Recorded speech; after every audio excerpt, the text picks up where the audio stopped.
అనేక విధాలుగా చెబుతుంటారు. అనుభూతి చెందిన వ్యక్తి ఉపదేశాలను పాటిస్తే గందరగోళం ఉండదు.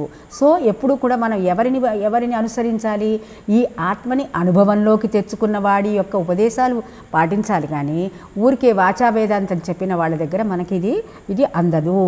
ఈ ఆత్మ అణువు కన్నా సూక్ష్మమైనది. అణువు కన్నా సూక్ష్మమైనది అంటే దీనికి ఆత్మ గురించి ఒక మాట సంస్కృతంలో అంటారు, అణోరణీయాన్ మహతో మహీయాన్.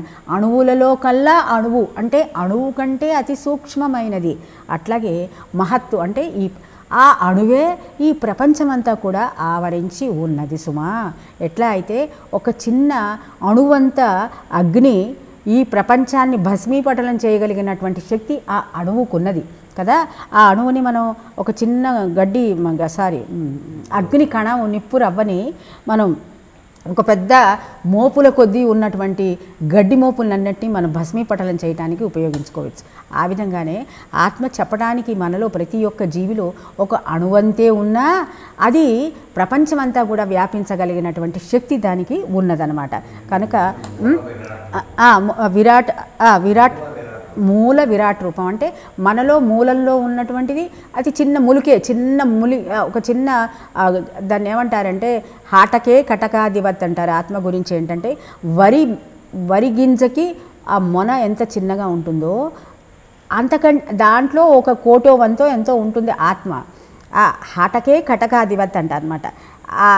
అది తర్కానికి అతీతమైనది. దీని గురించి మనం చెప్పాలంటే ఈ పెన్ను ఉందనుకోండి, దీని గురించి ఇది ఇట్లా ఉంది, సన్నగా ఉంది, పుల్లలాగా ఉంది, నీలం కలర్లో ఉందని చెప్పచ్చు. కానీ అంత సూక్ష్మమైన దాని గురించి మామూలుగా ఒక వ్యక్తీకరించడానికి చాలా కష్టమైనటువంటిది. కాబట్టి ఓ నచికేత, అది చాలా కష్టం సుమా, నువ్వు అడుగుతున్నావు కానీ నేనేమని చెప్పను నీకు అని యమధర్మరాజు చెప్తున్నాడు. చెప్పిన తర్వాత సరే ఇక్కడ మనం దీని గురించినటువంటి ఒక చిన్న కథ. ఈ కథ మనం చాలాసార్లు చెప్పుకునే ఉంటాం. ఎందుకంటే బహుళంగా ఈ కథ ప్రాచుర్యంలో ఉంటుంది. ఈ ఆత్మ గురించి చెప్పుకునేటటువంటి కథ ఇది చాలా బహుళంగా ఉంటుంది. బహుళంగా అంటే ఎప్పుడు ఈ కథ చెప్తూనే ఉంటారు. ముఖ్యంగా ఈ ఆధ్యాత్మిక మార్గంలో చెప్పిందే చెప్తూ ఉంటాం, చెప్పిన కథలే చెప్తూ ఉంటాం. అది ఎందుకంటే దాని యొక్క అసలు సత్యాన్ని, ఆ కథలో అనేక కోణాలు ఉంటాయి కాబట్టి సందర్భాన్ని బట్టి ఒక కోణాన్ని మనం వ్యక్తీకరించడం జరుగుతుందన్నమాట. సో ఇక్కడ ఈ కథ మనం చాలాసార్లు వింటూనే ఉంటాం. ఏంటంటే ఒక శిష్యుడు మనలాగానే, మన గురువుగారు లాగానే ఒక గురువుగారు ఉన్నారు. సరే ఆయనకి కొంతమంది శిష్యులు ఉన్నారు.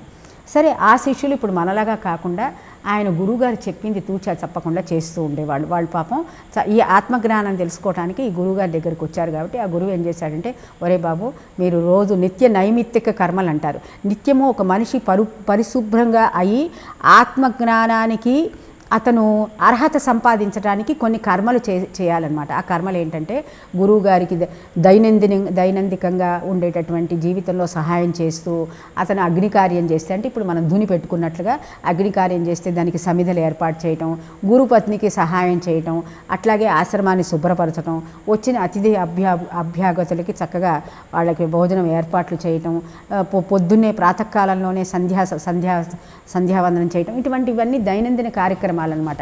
ఈ కార్యక్రమాలన్నీ మొదట అనుసరించి మనిషి శారీరకంగా శుభ్రపడిన తర్వాత వారిలో ఎప్పుడైతే మనం పొలాన్ని చక్కగా దున్ని దాంట్లో బీజం పెడతామో, అంటే ఒక నానుడి, పొలం ఎప్పుడైతే రెడీగా ఉందో బీజాలు అవే వస్తాయిట అని ఒక సామెత ఉన్నది. అట్లాగే ఎప్పుడైతే శిష్యుడు కరెక్ట్గా వీడు ఆత్మజ్ఞానానికి రెడీ అనుకున్నప్పుడు చూసి ఆత్మజ్ఞానం యొక్క బీజము ఈ గురువుగారు ఆ శిష్యుడికి ఉపదేశించడం జరుగుతుందన్నమాట.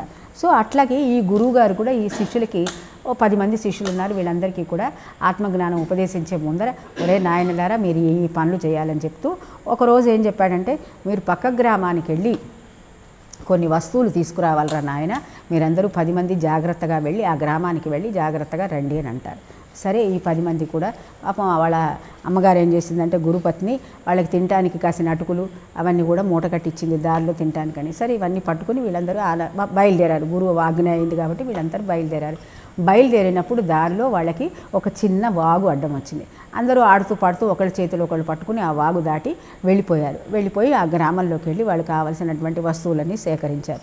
సేకరించిన తర్వాత సరే మెల్లగా పాటలు పాడుకుంటూ మళ్ళీ వెనక్కి వద్దామని చెప్పి అందరూ కూడా ఒకళ్ళ చేతులు ఒకళ్ళు పట్టుకుని ఈ నది దాటబోయే సమయంలో ఉన్నట్టుండి ఈ నదికి ఆ నది పాయ, అది యాక్చువల్గా అది నది కాదు, నది పాయకు ఉధృతమైనటువంటి వరద వచ్చింది. వరద వచ్చేటప్పటికి ఈ పిల్లలందరూ కూడా పాపం ఒకళ్ళ చేతిలో ఒకళ్ళు పట్టుకున్నారు, కానీ ఆ నీటి ధాటికి వాళ్ళందరూ కూడా ఏం చేశారంటే కొట్టుకుపోయారు, తలా మూలకి కొట్టుకుపోయారు.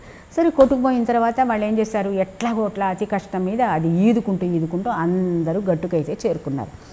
గట్టుకైతే చేరుకున్న తర్వాత అప్పుడు ఈ వాళ్ళందరూ సరే వస్తువులన్నీ కొన్ని పోయినాయి, కొన్ని ఉన్నాయి, అమ్మ గురువుగారు ఏమంటారో ఏమో మనం కొన్నే సంపాదించగలిగా అని చెప్పి వాళ్ళందరూ ఒక దగ్గరికి వచ్చి కాసేపు బాధపడతారు. బాధపడిన తర్వాత ఒకరికి అందులో అనుమానం వస్తుంది, సరే మనము వస్తువుల సంగతి ఒక పక్కన పెడితే మనం అందరం బతికున్నామా లేదా, ఎవడైనా మనలో పోయాడేమో, గురువుగారు మనని చంపేస్తాడు, ఒకడిని వదిలేసి వెళ్తే ఇంకేం లేదు అని చెప్పి, అసలే గురువుగారు చండశాసనుడు, అతను మనని బతకనివ్వడు, ఇంకా మనలో ఎవడైనా మిస్ అయిపోయాడంటే చాలా కష్టం అని చెప్పేసి వాళ్ళు ఏం చేస్తారంటే సరే మనం అందరం ఉన్నామా లేదని ఒకసారి కౌంట్ చేసుకుంటారు. వాళ్ళు మొత్తం 10 మంది శిష్యులు అనమాట.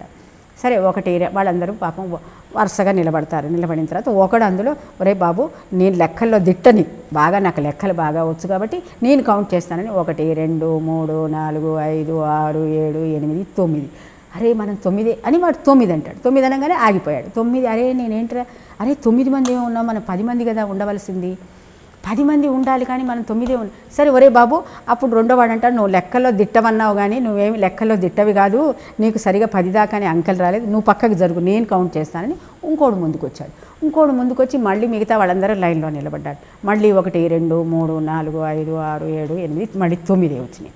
అట్లా ఆ 9 మంది ఎంత ప్రయత్నించినా ఎంతసేపటికి 9 వస్తుంది.